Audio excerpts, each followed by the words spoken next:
বিশুদ্ধ ও দুর্গন্ধমুক্ত পানীয় জলের দাবিতে রাস্তা অবরোধ। বসিরহাট পৌর এলাকায় টাকি রোডের কালীবাড়ি পাড়া এলাকার রাস্তা অবরোধ করল পৌরবাসীরা। বিক্ষোভকারীদের যেটা অভিযোগ, বিগত কয়েক মাস ধরে দুর্গন্ধ এবং নোংরা জল আসছে পাইপলাইন দিয়ে বাড়িতে বাড়িতে। সেই জল ব্যবহারের অযোগ্য, গন্ধে বাড়ি টেকা দায় হয়ে যাচ্ছে। জল ব্যবহার করলে গায়ে ইনফেকশন হচ্ছে। বহুবার পৌরসভা এবং কাউন্সিলরদেরকে জানিয়ে কোনো কাজ হয়নি। তাই আজ অজ্ঞাত রাস্তা অবরোধের পথ বেছে নিল পৌরবাসীরা।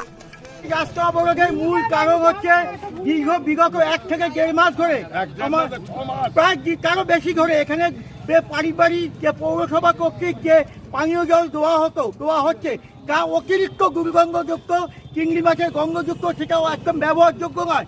কিন্তু নিরুপায় হয়ে আমাকে এই জল ব্যবহার করতে হচ্ছে, কারণ জল না পেলে আমাকে যেটা হচ্ছে আমাদের নিয়ম যে প্রয়োজনীয় কার্য বাথরুম সেই কার্য আমাকে বন্ধ হয়ে যাচ্ছে, যার জন্য বাধ্য হয়ে আমরা সেই জল ব্যবহার করছি।